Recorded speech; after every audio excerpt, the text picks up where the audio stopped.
우리는 원래는 하나님께 기도할 수 없었던 그런 영적으로 죽어 있는 자들이고 또 육적인 그런 원리나 육적 가치를 따라서 살아가던 그런 부패하고 타락한 그런 죄인들이었습니다. 그런데 이제 우리가 하나님께 기도할 수 있게 되었습니다. 조금 세속적으로, 세상적으로 말하자면 하나님과 우리와의 관계가 다시금 회복되고, 그래서 전능하신 신과 인간과의 그런 교류가 가능한 상태가 된 것입니다.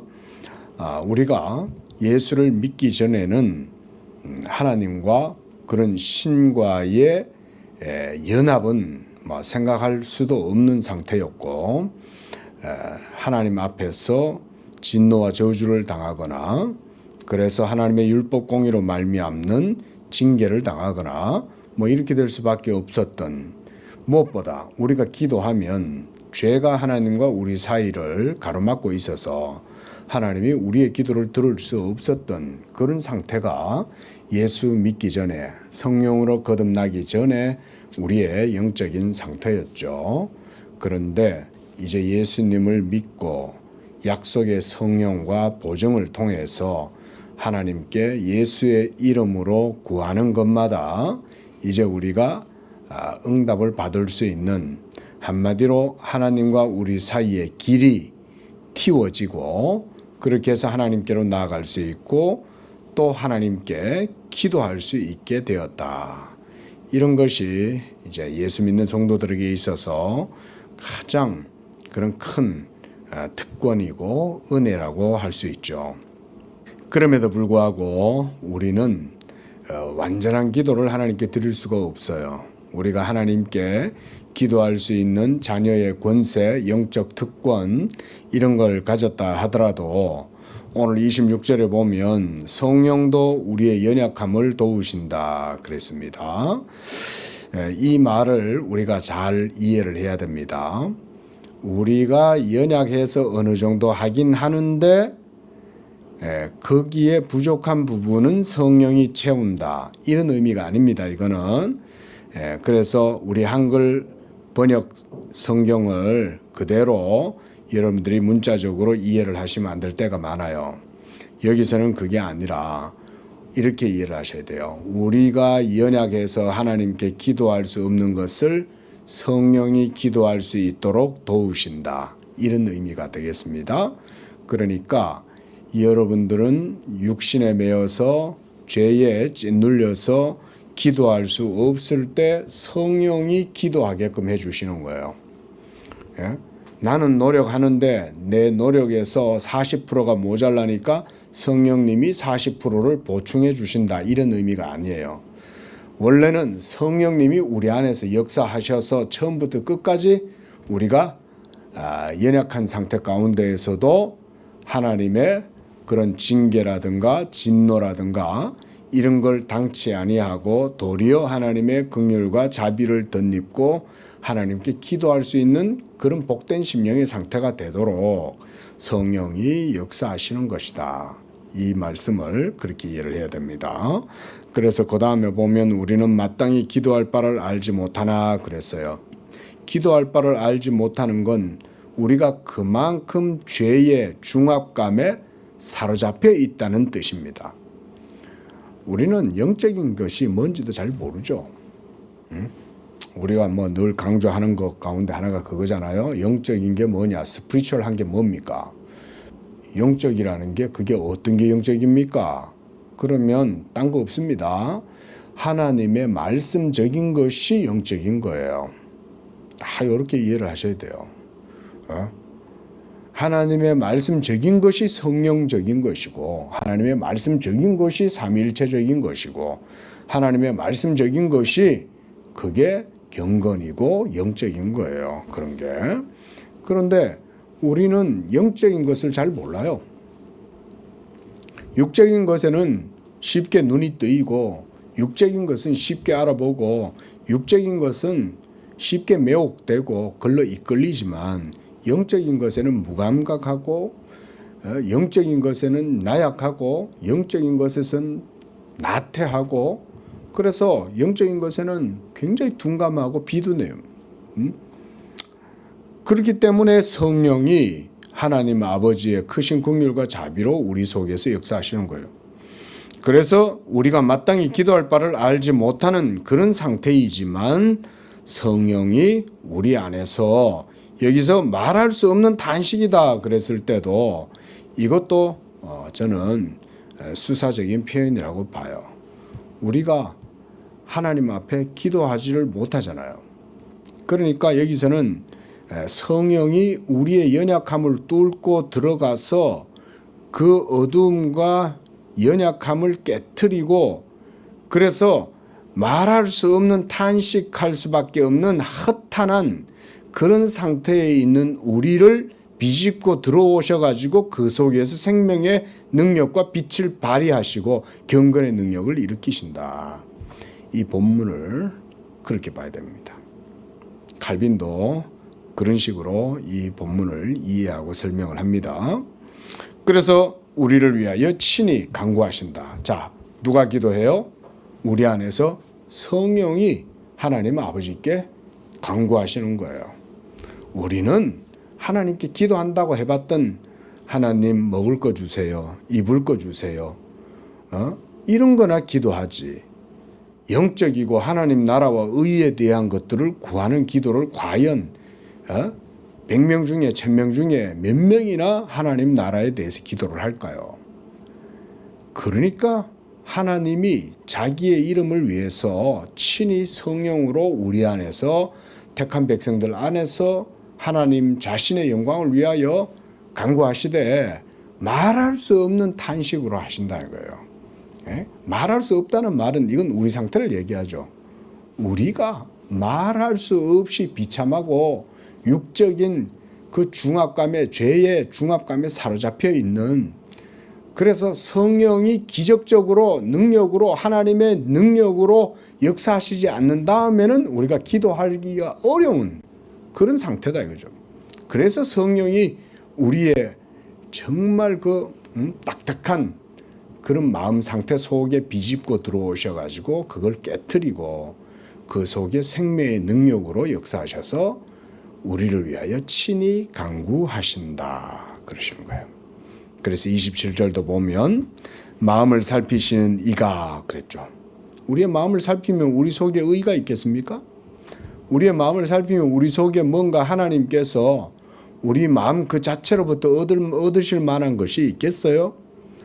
그것은 오로지 하나님 자신만이 자기의 영광을 위해서 우리 안에서 자기가 일하신 것으로 하나님이 받으시는 거지 우리 속에 어떤 것이 자질이나 어떤 의지나 열정이나 그 어떤 종교적 지혜나 이런 게 있어서 하나님이 그걸 받으시는 게 아니죠. 마음을 살피신다라는 얘기는 성령께서 우리 안에서 하나님 아버지의 뜻과 아들의 진리를 우리 안에서 조금 전문적으로 표현해 보면 담지하신다 이거예요. 담지. 예? 우리 안에서 하나님이 자신 스스로 자기의 은혜로서 역사하시고 그렇게 해서 우리 안에서 생명 없고 불의한 우리의 심령 속에 사망만 가득한 우리 속에 하나님 자신의 빛을 비추시고 생명의 능력을 일으키셔서 그 일들을 하시는 게 바로 마음을 살피시는 이가 그러는 거예요. 그래 성령이 우리 안에서 말할 수 없는 탄식으로 하나님께 간구하실 때 아버지께서 바로 우리의 마음속을 살펴보시겠죠. 그렇죠? 그러면 거기서 뭐가 보이겠어요? 성령의 기도가 들리는 거죠. 그리고 성령이 하나님의 뜻대로 성도를 위하여 간구하신다. 우리는 하나님 뜻에 포커스를 못 맞추는다. 그랬죠? 하나님께 영적으로 뭘 바르게 기도해야 되는지 우리는 잘 몰라요. 우리는 그런 상태입니다. 여러분들이 하나님의 은혜와 경건에 대해서 영적 생활에 대해서 이제 말씀을 배워갈 때에 뭘 배우냐면 이런 영적인 것들을 배우는 거예요. 육적인 것은 어려울 게 뭐 있어요. 그렇죠? 예? 팔을 한 단 사거나 배추를 한 단 사면 뭐 얼마 10,000원 한다. 그러면 그냥 뭐 10,000원 내고 그러고 나서 집에 가져와서 흙은 씻어내고 깔끔하게 씻어서 따듬어서 된장에 넣어서 끓여서 먹고 뭐 이 정도를 아는 게 그게 뭐 어려워요 그런 게 그죠? 그 뭐 이익에 따라서 계산하면 되죠. 뭐 경제가 어렵습니까? 뭐 사회가 어렵습니까? 삶이 어렵습니까? 그냥 사는 거죠. 육적으로. 그런 건 전혀 영적인 것도 아니고 그냥 사리를 따라서 분별하고 살면 되는 거지. 그건 어려울 게 없죠. 근데 영적인 게 어려운 이유는 우리가 부패한 심령을 가지고 있기 때문에 하나님과의 영적인 관계가 부여하고 충만하지 못하기 때문에 그걸 이해하지 못하는 상태에 있는 거죠. 그러나 하나님은 자기의 백성들 속에서 기도하게 하시고 성령이 친히 우리 안에서 일하셔서 기도를 하신다. 이렇게 말씀합니다. 자, 우리가 이런 말씀들을 좀 보면서요. 우리 오늘 15절 되겠습니다. 불경건한 자들의 기도가 그 결과에 있어서 응답되는 경우에도 하나님은 자기 백성의 유익을 은밀히 뜻하신다. 보겠습니다. 여기에서 최소한 한 가지 이상의 질문이 생긴다. 성경은 침착함과 평온함이 전혀 없는 가운데 불쑥 솟아나는 기도를 드리는 자들의 바램도 어떤 경우에는 하나님이 이루어 주심을 언급하고 있다는 사실이 그러하다. 자, 불경건한 자들, 하나님을 잘 섬기지 않고 믿지 않는 자들도 때때로 신에게 기도를 하면 그런 기도가 때때로 이루어지는 케이스들도 있는 거예요. 그 사람이 이제 요담이에요. 요담. 자, 요담은 정당한 이유가 없지는 않았지만 격렬한 분노와 불타는 보복심에 사로잡혀 세겜 주민들의 멸망을 간절히 원했고 이후에 그대로 되었다. 이는 마치 하나님이 절제되지 않는 악한 충동도 허용하시는 듯이 보인다. 이러한 격정에 사로잡혀 삼손은 하나님 구하옵나니 이번만 나를 강하게 하사 할례받지 아니한 자들에게 원수를 갚게 하옵소서라고 말하였다. 그의 마음은 그 속에서 어떤 순수한 열심이 다소 섞여 있기는 했지만 불타오르는 듯한 사악한 복수의 욕정에 지배되었다. 하나님은 이를 허락하셨다. 이를 보면 말씀의 규범을 쫓아 드리지 않는 기도라도 효력이 있다고 추론될 것 같기도 하다. 자, 우리가 지난주의 내용을 한번 상기해 봅시다. 기도의 가장 기본적인 본질적인 원칙이 있죠. 그게 뭡니까? 우리가 그냥 하나님께 기도하면 하나님은 무조건 들으시나요? 그게 아니죠. 그죠? 하나님의 말씀을 붙들고 기도해라는 거예요. 이게 이제 중요한 경건한 기도의 원칙이에요. 기도 신학의 기본이고. 말씀하시지 않았는데 우리가 그걸 기도할 수 없고 하나님이 말씀하셨다면 거기엔 모든 것들이 다 보장되어져 있어요. 야, 하나님이 우리의 필요를 모르시겠어요. 그죠? 하나님은 우리의 모든 필요를 다 알아요. 근데 하나님이 명령하신 거예요. 명령하셨을 땐 우리의 생각과 능력으로 판단했을 땐 야, 우리가 저걸 기도해가 저거 할 수 있을까? 이런 생각이 들지 몰라도 하나님이 명령하셨는 것에는 반드시 뭐가 있다는 거예요. 거기에 약속이 붙어 있다는 거죠. 그죠? 약속이 붙어 있으니까 이미 하나님이 다 준비해 놓은 거예요. 우리는 그냥 믿음으로 기도하면 되는 거예요. 하나님 말씀 붙들고. 그러면 말씀하신 대로 역사하신다. 이거죠. 말씀하신 대로. 우리가 그래서 어거스틴의 유명한 기도가 있죠. 주께서 명하신 것을 주시고 뜻하신 것을 행하시옵소서. 하나님의 말씀을 붙들고 하는 기도가 그런 기도죠. 하나님이 명하신 것을 행하시고 주시옵소서. 헛된 걸 안 구하는 거예요. 우리가 구하는 건 영적인 것을 구하지 않아요. 우리가 간절히 뭔가를 구한다 그러면 가만히 보세요. 다 육적인 거예요.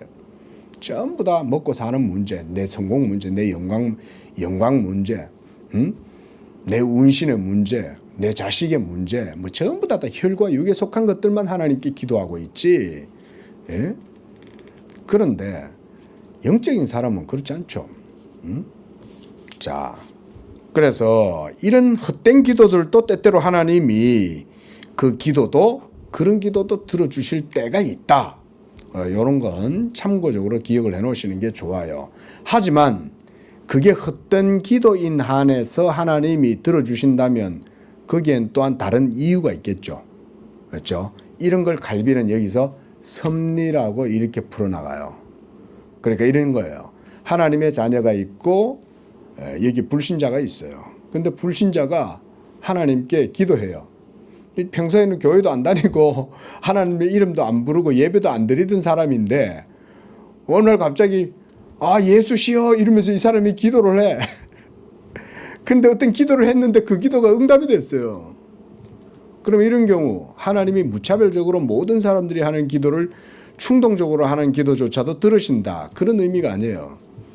칼빈은 여기서 이제 섭리의 의미에서 하나님이 그들의 기도를 허용하고 응답해 주시는 것은 결국 그걸 통해서 하나님의 더 큰 섭리를 이루는 과정이다. 이렇게 이제 보는 거예요. 그래서 여기서 이렇게 얘기합니다. 두 번째 문단. 그러나 나는 영구적인 법이 특별한 예들에 의해서, 그러니까 특별한 예들이란 그런 믿음 없는 사람들이 충동적으로 하는 그런 기도의 예를 얘기하는 거예요. 그런 것들에 의해서 영구적인 법이 폐지되지 않는다는 사실로 이에 대답하고자 한다. 여기서 폐지되지 않는 것, 이건 하나님의 섭리를 얘기하는 겁니다. 하나님의 섭리는 보이지 않지만 계속 이루어져 가고 있잖아요. 그리고 그것은 작정과 뜻하심을 이루는 방향으로 섭리가 계속 진행되고 있죠. 그러니까 폐지되지 않는 거예요. 그렇죠? 우리가 보건대 때로 특별한 충동에 자극을 받은 소수의 몇몇 사람들과는 다른 생각을 하게 되어 어리석은 일들을 일으켰다. 우리는 제자들이 그리스도께 자기들이 엘리야와 같이 하늘로부터 불을 내리게 해달라고 사례 분별 없이 당부했을 때 그들이 무슨 정신으로 그런 권능 얻기를 원하는지를 모르고 있다고 그가 꾸짖으신 것을 주목해야 한다. 자, 이거 이제 우리가 성경 속에 복음서에서 이제 볼 수 있는 내용이죠. 예? 우레의 아들, 예? 하늘에서 불 내려가지고 저것들 다 그냥 태워서 그냥 죽여버리십시오. 이렇게 충동적으로. 그러니까 예수님이 너희가 지금 뭘 하나님께 기도하고 있는지 아냐? 그렇게 기도하면 안 돼. 이러면서 예수님이 그들을 이제 책망하시는 거죠. 너희가 지금 구하는 그것이 뭔지도 모르고 너희들 지금 헛되게 충동적으로 하나님께 그렇게 기도를 하고 있다. 그러죠. 나아가 여기서 우리는 그 너머를 생각할 필요가 있다. 그 너머 뭐겠어요? 눈에 보이지 아니하는 하나님의 섭리의 영역이 있다는 걸 생각을 해라는 거예요. 즉 하나님이 허용하시는 기도라고 해서 항상 그를 기쁘시게 하지 못한다는 것이다. 이에 관한 예를 들어보면 성경이 무엇을 가르치는지 분명한 증거들 가운데 드러난다.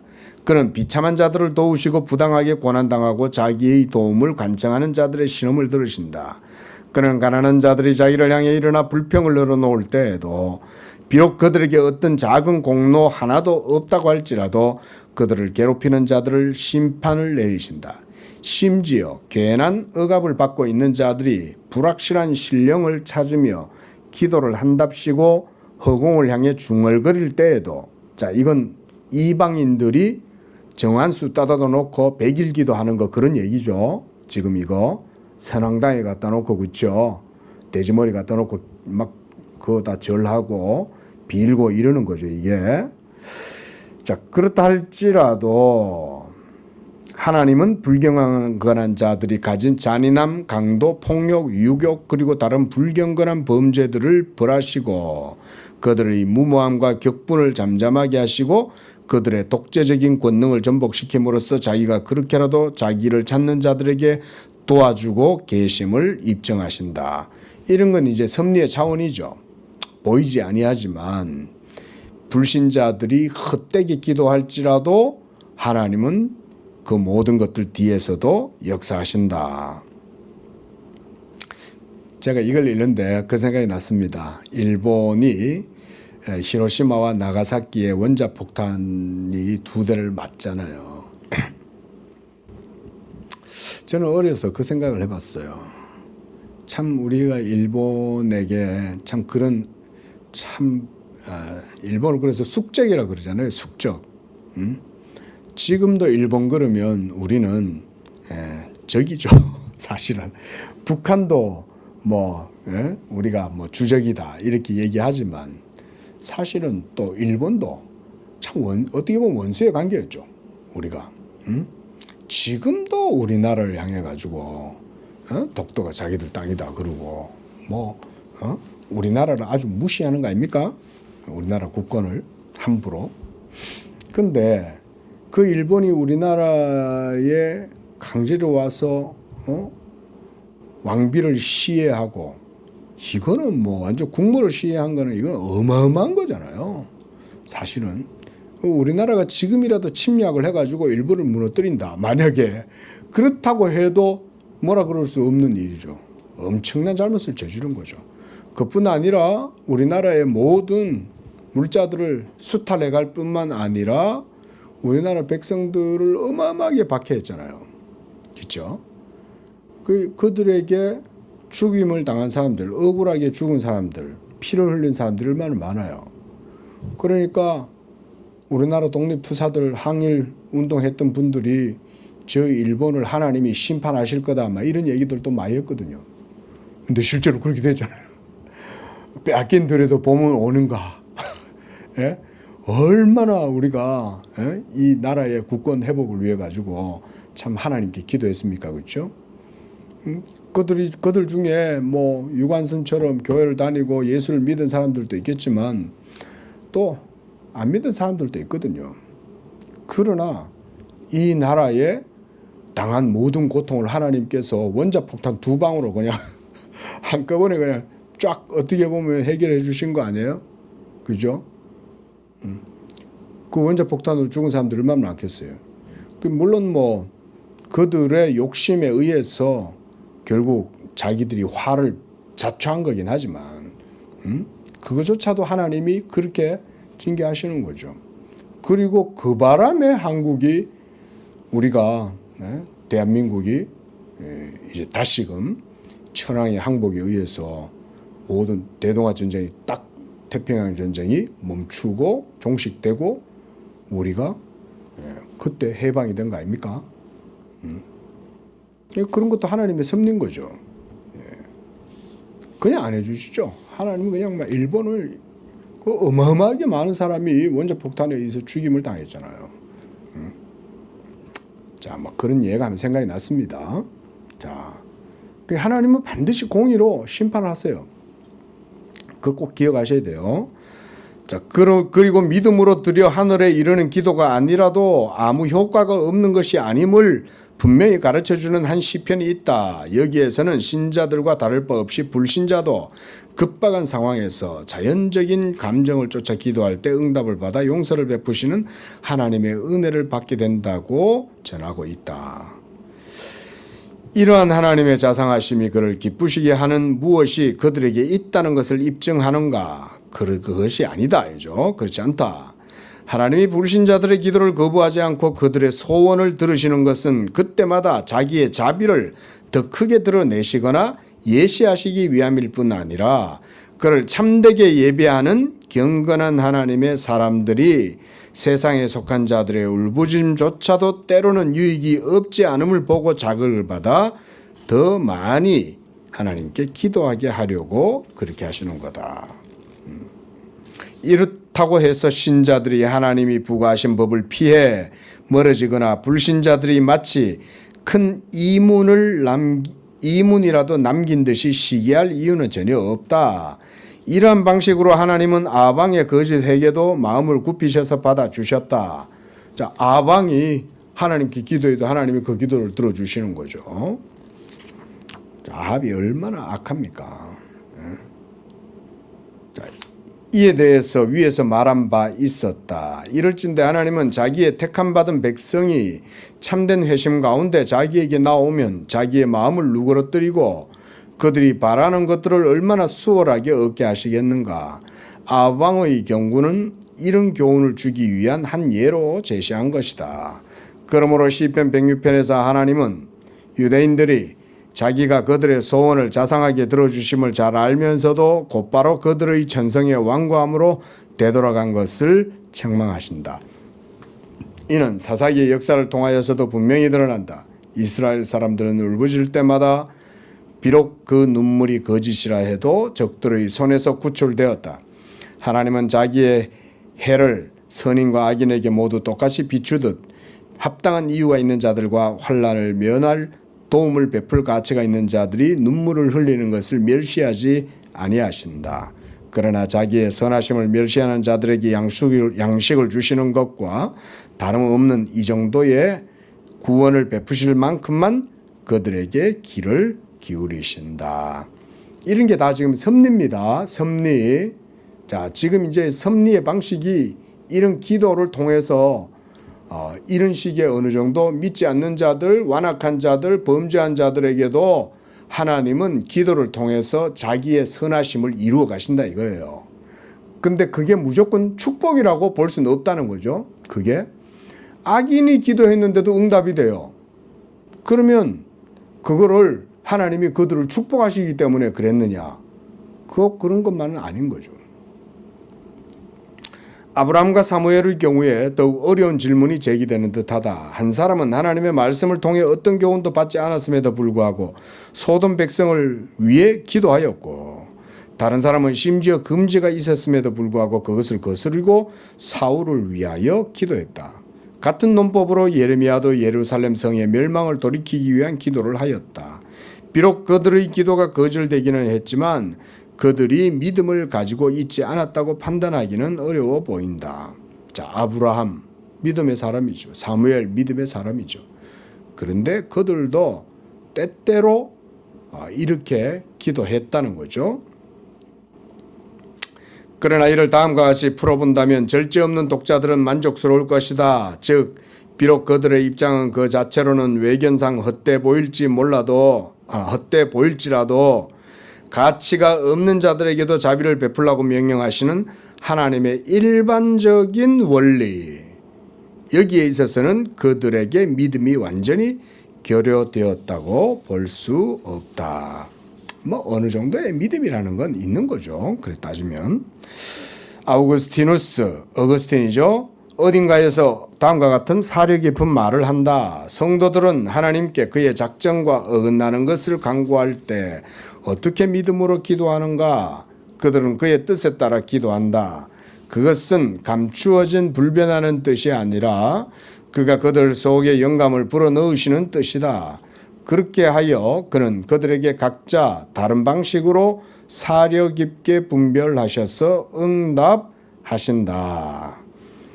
올바른 말이다. 하나님은 자기의 불가해한 계획에 맞추어, 이게 섭리죠. 그렇죠? 자, 여기에서 무슨 일이 일어나도록 사건을 조정하심으로 믿음과 오류가 동시에 뒤얽힌 성도들의 기도도 단지 성가신 것이 되지 않도록 하신다. 이런 건 이제 중요한 그런 이제 표현이라고 할 수가 있겠습니다. 자, 다시 보세요. 이게 하나님의 섭리가 이런 방식 속에서 이제 기도를 이루신다는 거예요. 하나님의 불가해한 계획에 맞추어. 이거는 이제 은밀한 섭리죠.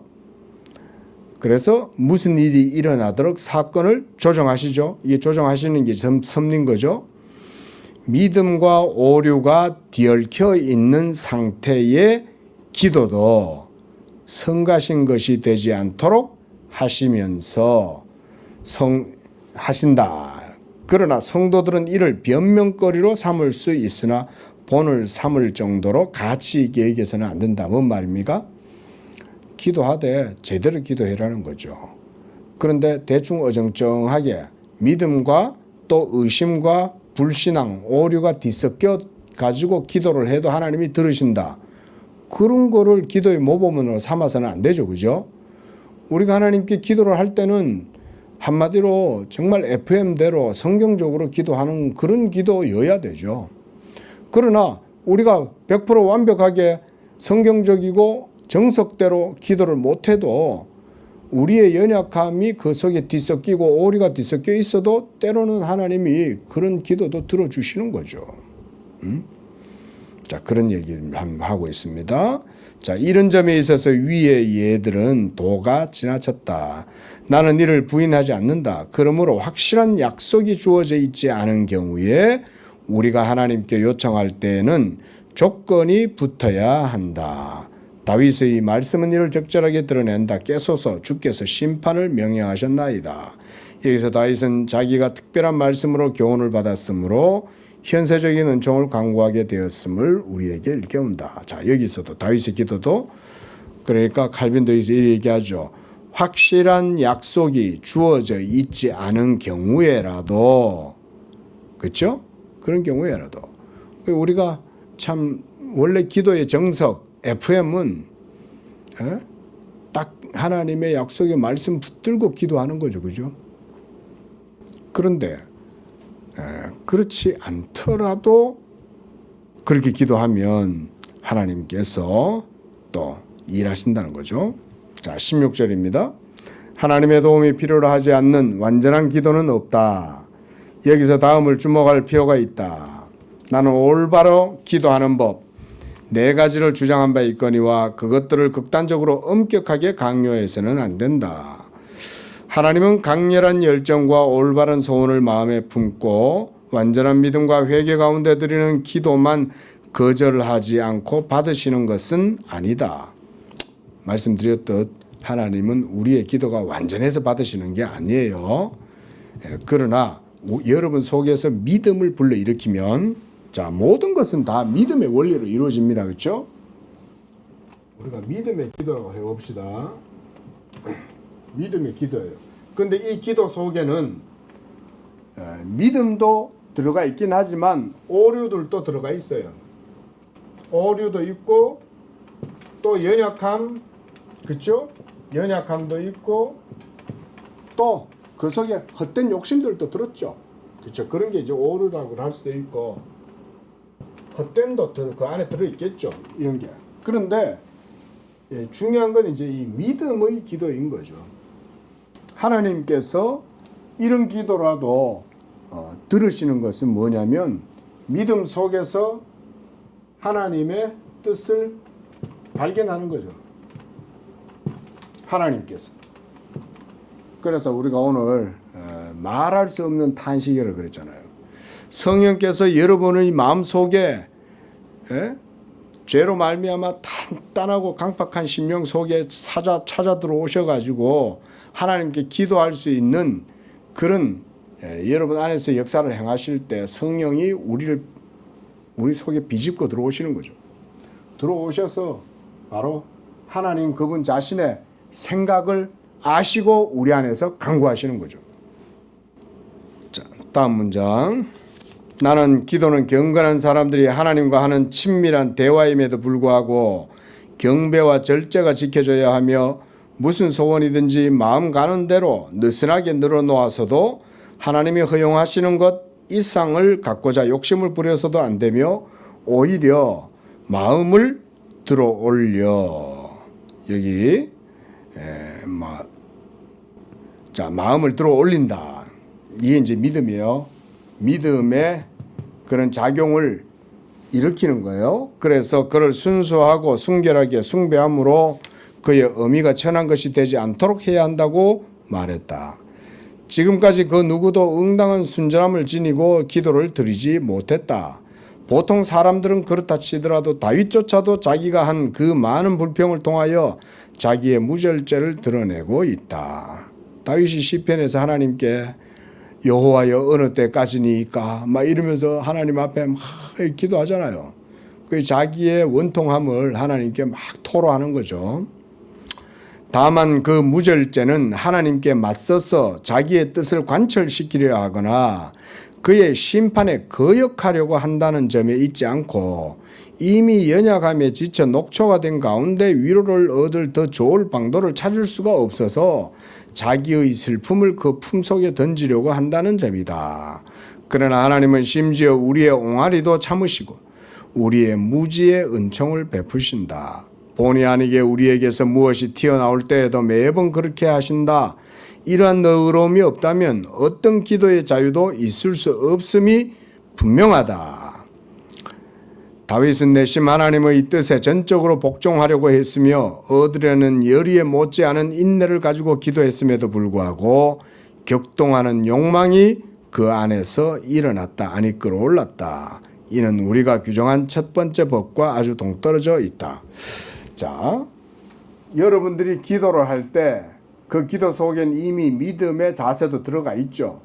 들어가 있는데 그러나 그 기도 속에는 또한 여러 가지 오류, 연약함, 헛된 것들도 뒤범벅이 같이 되어져 있죠.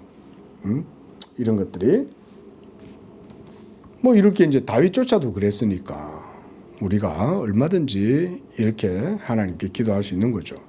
우리는 특별히 시편 39편 마지막 부분 말씀에서 이 거룩한 사람이 감당해야 했던 스스로 진정시킬 방도가 없었던 그토록 강렬한 슬픔이 무엇이었는지 볼 수 있게 된다. 내가 없어지기 전에 나의 건강을 회복시키소서. 이 절망적인 사람은 하나님이 손을 거두셨기 때문에 자기의 악행들 때문에 썩어져 가는 것 외에는 그 무엇도 강구하지 않았다고 당신은 말할 것이다. 그러나 그는 마음에 의도를 품고 그러한 무절제로 뛰어들거나 사악한 자들이 그러하듯이 하나님으로부터 멀리 떨어지기를 원하거나 하지 않고 단지 하나님의 진노를 참을 수 없음을 불평하고 있을 뿐이다. 이런 난관들에 봉착할 때 하나님의 말씀의 규범에 충분히 잘 부합하지 않는 소원들을 무작위로 내뱉는 경우가 종종 있는데 그때 성도들은 무엇이 합법적이고 유익한지 충분히 요량하지 않는다. 요량한다는 말은 이제 계산을 해본다는 거죠. 뭐 우리가 기도할 때 이렇게 기도하면 이거 하나님이 듣는 하나님의 뜻에 합당한 그런 기도일 거야 이런 생각하고 기도하는 경우가 별로 없죠. 그렇죠? 하지만 더 깊은 경건의 상태에 있는 성도들은 그렇지 않겠죠.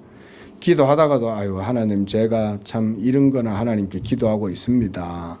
하나님 불쌍히 여겨주시고 용서해 주세요. 이러면서 자기가 바라고 원하는 것조차도 하나님 앞에 내려놓는 거죠. 제가 헛된 욕심에 하나님 앞에 기도하고 있습니다. 이렇게 깨달을 수도 있어요. 밑에 무엇이든 이런 악행들로 더럽혀진 기도는 비난받아 마땅하다. 그러나 597쪽 성도들이 그것들에 대해 신음하고 자기 자신을 책하고 즉시 자기 자신들에게로 돌아간다면 하나님은 그들을 용납하신다. 마찬가지로 그들은 두 번째 법에 대해서도 죄를 짓는다. 그들은 그들 자신의 냉랭함과 자주 씨름을 한다. 그들의 궁핍함과 비참함은 그들이 진지하게 기도하도록 자극할 만큼 충분히 날카롭지 못하다. 그들의 마음은 이미 고착되어 있어 자주 엉뚱한 곳으로 빠져들거나 아예 사라지고 만다. 그러므로 또한 이 부분에 있어서도 은총이 필요하다. 은총이 없다면 이런 기도는 무기력하거나 불구 같거나 장애에 가로막히고 모호한 것으로서 거절되는 수모를 당하고 말 것이다. 하나님은 사람들의 마음속에 기도는 마음에 들어 올렸을 때에만 합법적이라는 사실이 본성적으로 섬겨지게 하셨다. 그러므로 우리가 앞에서 다루었듯 모든 세대와 국민에게 공통적으로 손을 드는 의식이 지금도 행해지고 있다. 자기의 손을 들고 있으면서도 자기 자신의 무감각함을 느끼지 못할 정도로 마음이 땅에 붙어 있는 자가 있다 한들 아주 드물지 않겠는가. 그러니까 기도할 때 우리가 이렇게 손을 들고 기도한다면 그만큼이라도 그래도 하나님께 마음을 두고 기도하는 거죠. 그렇죠? 물론 손 들고도 헛된 생각을 하거나 가식적으로도 할 수는 있겠지만 그런 경우는 별로 없죠. 보통 하나님께 기도하는데 이렇게 기도하면 그만큼 사실 마음을 더 쓰는 거 아닙니까? 손도 들고 하나님께 기도한다면 그만큼 하나님께 마음을 더 드리는 그런 기도를 할 수 있지 않겠습니까? 예. 그러나 물론 뭐 의식 그 자체가 중요하다 이래서 이제 그 얘기를 하는 게 아니에요. 어떤 경우에는 우리의 마음을 따라서 의식도 따라가죠. 그죠? 의식이 있어서 마음이 가는 게 아니라 마음이 있고 의식이 있는 것이지만 또한 의식이 있을 때는 마음이 또 딱 이렇게 의식에 의해서 딱 붙들려 있죠. 그런 경우들도 있는 겁니다. 죄사함을 강구함에 있어 어떤 신자도 이러한 조목의 가르침을 무시하지는 않을 것이지만 진정으로 기도에 능숙한 자들이라면 자기들이 하나님께 구하시는 제사는 상한 심령이라 하나님이여 상하고 통연한 마음을 주께서 멸시하지 아니하시리라 말한 다윗의 제물의 10분의 1조차도 드리지 못하고 있음을 느낄 것이다. 이러함으로 사람들은 항상 이중적 은혜를 강구해야 한다. 왜냐하면 그들은 자기들이 지은 많은 범죄들을 의식하고 있으면서도 그 느낌이 그리 강하게 와닿지 않아 자기들에 대해서 실망하기는 하되 마땅한 정도까지는 하지 않고 있기 때문이며 자기들이 행한 위반들에 걸맞는 심한 근심 가운데 회개와 하나님에 대한 경외에 이르는 유익을 누리게 되었지만 심판의 징벌을 피하기 위해서는 엎드려 기도해야 하기 때문이다. 자, 598쪽입니다. 하나님의 너그러우신 도움이 없다면 신자들의 기도는 대체로 믿음의 무력함과 불완전함으로 말미암아 사악하게 될 것이다. 성령이 여러분 안에서 기도하시지 않으면 우리는 기도할 수 없어요. 여러분 성령이 기도한다는 말도 아까 우리 본문 로마서 8장 16, 17절에 성령이 기도한다는 말도 기도하게 하신다는 말입니다. 예? 그래서 하나님의 뜻대로 우리 안에서 중보의 효력을 불러일으키시니까 우리가 기도하게 되는 거죠. 그런 의미에서 성령이 우리 안에서 말할 수 없는 탄식으로 하나님께 간구한다 라는 말이 그 말이에요. 예?